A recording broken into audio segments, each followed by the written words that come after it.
Les playoffs NBA viennent de commencer, on a oublié de faire le pronostic, on va le faire maintenant. Direction sur le site internet de la NBA, le NBA Bracket Challenge. Oklahoma contre Suns, forcément que je vais mettre Oklahoma. Oklahoma, ils vont les défoncer. Je pense que les Suns vont quand même prendre un petit match. On va mettre en 5. Franchement, entre Lakers et Rockets, comme Nuggets, Wolves, je sais pas du tout qui va gagner. Ça dépend si Luka Doncic revient, si aussi Kevin Durant revient.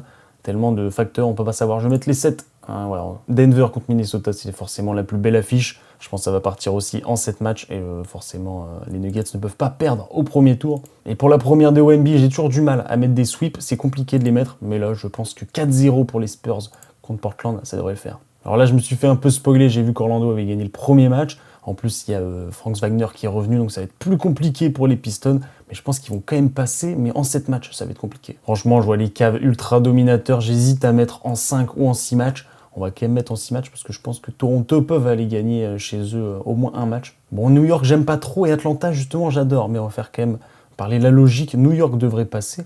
Mais je pense que ça va pas si simple que ça, donc on va mettre en 6 matchs. Et là, c'est pareil, les Celtics contre Philadelphie, si Embiid ne revient pas, ça va être un sweep complètement. Je pense pas qu'il va revenir, peut-être sur le dernier match, mais ça va être trop tard. Donc voilà, on va mettre un petit sweep des Celtics. Ah là, il y a un passif. Si Luka Doncic revient bien contre les Houston Rockets, il devrait être là contre les Thunder.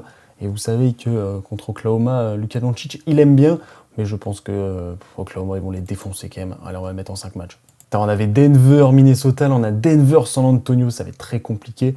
Mais je pense qu'ils vont tellement être morts, les Nuggets, que San Antonio va gagner. Mais Wembanyama va être chaud contre Nikola Jokic. Allez, je les mets en 7, ça va être fou. Je pense que les Pistons vont pas être assez bons cette année pour aller loin. Et je pense que les Cavs, justement, ils ont une bonne équipe pour. Mobley qui revient en puissance, ça va être bon.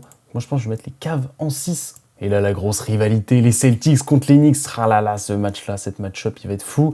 Je pense que les Celtics, ils sont juste monstrueux. Ils sont forcément les grands favoris depuis que Tatum est revenu. Ils sont méga forts. Je pense que je vais mettre les Celtics, je suis obligé. Allez, 6 matchs. Mais là, je suis un grand fanboy. On voulait tous Oklahoma contre San Antonio en finale de conférence. Et ben moi, je le mets. Et ouais, par contre, qui je vais mettre, je sais pas. Je rigole, je sais très bien qui je vais mettre. Moi, je suis un Oklahoma fan depuis plus de 10 ans. Alors, on va être sûr qu'on va mettre Oklahoma. Chaque année, je les mets vainqueurs de l'NBA, mais ça marche jamais. Sauf l'année dernière. Je pense que San Antonio va être trop fatigué pour réussir à dompter l'éclair, le tonnerre. Donc, on va mettre le tonnerre en 6 matchs. Je pense que l'équipe des Celtics est un peu plus complète que celle des Cavaliers. Donc on va mettre les Celtics et ouais, on va mettre en 6 matchs, 5 matchs, 6 matchs. Et là franchement la grande finale NBA, moi je vois la plus grande finale de l'histoire de la NBA. Thunder Celtics, ça va être exceptionnel. Et bien sûr Oklahoma qui va gagner. Et je pense que, je vous ai dit, ça va être la plus belle finale de l'histoire. On va les mettre en 7. Et ben voilà, vous avez mon bracket final. C'est dommage, il n'y a pas les résultats, il n'y a que les logos des équipes. Un peu dommage ça, mais bon, vous avez compris.